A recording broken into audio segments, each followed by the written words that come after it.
Week-end de Pâques entre potes qui ne passent vraiment pas.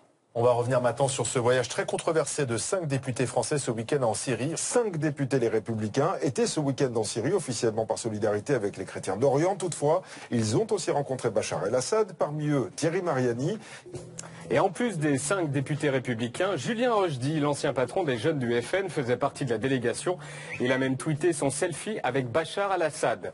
Hugo Clément était à l'Assemblée cet après-midi. Il a notamment croisé Thierry Mariani, le nouvel ami de Bachar el-Assad. Bonjour Monsieur Mariani, je peux vous poser une petite question sur votre voyage en Syrie pour aller voir Bachar el-Assad. Il n'y a rien qui vous choque? Je suis allé en Syrie pour voir les chrétiens d'Orient, voilà. Et puis ensuite, vous avez aussi vu Bachar el-Assad? Oui, bien sûr. Je l'assume totalement. Et puis ensuite, vous savez, Bachar el-Assad et nous, on a les mêmes ennemis.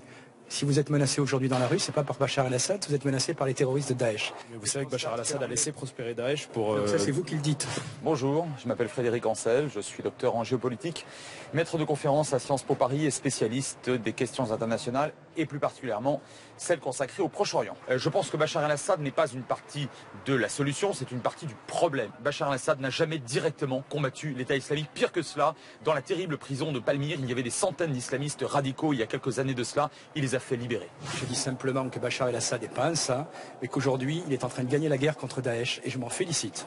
Parce que chaque terroriste qu'il élimine, c'est quelqu'un en moins sur le territoire national de manière possible. Bachar el-Assad, lors des premiers mois du printemps arabe en Syrie en 2011, a eu à faire face à des manifestants désarmés, pacifiques, qui pour l'essentiel d'ailleurs ne demandaient même pas son départ. Or sa répression a été tellement féroce qu'évidemment ça a poussé dans les bras des islamistes radicaux une partie de la jeunesse. Donc Bachar el-Assad est co-responsable de la situation chaotique qui prévaut depuis 5 ans en Syrie. Est-ce qu'on ne peut pas être à la fois contre Daesh et contre Bachar el-Assad, qui est quand même quelqu'un qui a commis des massacres de masse, qui torture ses opposants en prison? On peut être contre tout le monde et avoir aucun résultat. Vous savez, la politique internationale, il y a deux sortes de choses. Il y a ceux qui obtiennent des résultats et ceux qui donnent des leçons de morale à tout le monde. On peut être contre tout. En l'espace de 5 ans, Bachar el-Assad a réussi l'exploit tragique de provoquer 3 fois plus de morts qu'au cours des 70 ans de tous les conflits israélo-arabes. S'allier réellement avec lui, alors je pense que ce serait donner une espèce de blanc-seing ou de prime au cynisme et à l'horreur de la répression pour tous les autres dictateurs à travers la planète.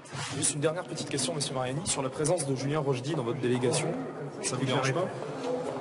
Ancien responsable du Front National des Jeunes. J'ai déjà répondu 100 fois, il était dans cette délégation en tant que chef d'entreprise. C'est la liste qui nous avait été donnée par l'association qui a organisé. Point final. Moi, je vois une liste avec chef d'entreprise. Ça ne me pose pas de questions. Après, vous saviez qui c'était? Non, je ne savais pas qui c'était. Je suis désolé, l'organigramme du Front National, je ne le connais pas. C'est pas mon parti. Si vous l'aviez su, que c'était cette personne? Si je l'avais su, j'aurais une attitude différente. Avant. Nicolas Sarkozy sur la chaîne Cato KTO.